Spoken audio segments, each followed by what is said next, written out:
শরীফ ওসমান হাদী কোথায় ছিল?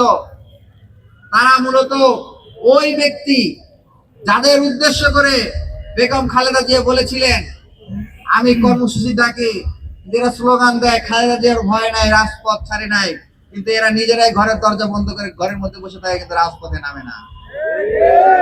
এরা হচ্ছে সেই শক্তি যারা আন্দোলন ডেকে ঘরের ভিতরে খিল দিয়ে ঘরের মধ্যে বসে থাকে।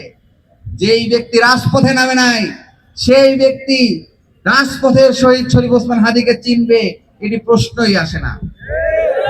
প্রিয় ভাইয়েরা, যারা যারা বলার চেষ্টা করবেন যে শহীদ শরীফ ওসমান হাদী 5 আগস্ট পূর্ববর্তী সময় কোথায় ছিল, তার অসংখ্য ভিডিও ফুটেজ আছে, তার প্রতিবাদের লেখনী, কথা, অনেক ডকুমেন্টস আছে।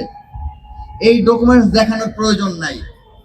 আপনি পাল্টা প্রশ্ন করবেন যে আপনি 5 আগস্ট পূর্ববর্তী সময় কোথায় ছিলেন?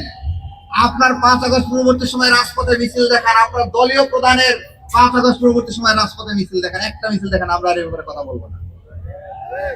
প্রিয় ভাইরা, আমরা এই ধরনের কথা বলতে চাই না, কিন্তু আমাদের বাধ্য হয়ে এই কথাগুলো বলতে হচ্ছে। শহীদ শরীফ ওসমান হাদী ভাইয়ের শাহাদাতের 1 মাস এখন পর্যন্ত অতিবাহিত হয় নাই। এর মধ্যে আমরা দেখতে পাচ্ছি হাদী ভাইয়ের নাম শোনার সাথে সাথে আওয়ামী লীগের পাশাপাশি এ দেশীয় অনেক ব্যক্তির মধ্যে গাত্রদাহ শুরু হয়ে যায়।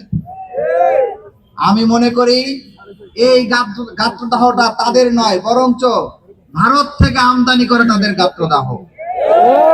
প্রিয় ভাইরা, এই জন্য আমাদের এই লড়াইটা অনেক লম্বা হতে যাচ্ছে। শহীদ শরীফ ওসমান হাদী কালচারাল অঙ্গনকে কলকাতার হাত থেকে মুক্ত করে ঢাকার হাতে রাজধানী ফিরিয়ে আনার জন্য, বাংলা সাহিত্য সংস্কৃতির রাজধানী ঢাকার হাতে ফিরিয়ে আনার জন্য যে লড়াই শুরু করেছিলেন, সেই অসমাপ্ত লড়াই আমাদের প্রত্যেককে ওসমান হাদী হয়ে সেই লড়াই চালিয়ে নিয়ে যেতে হবে।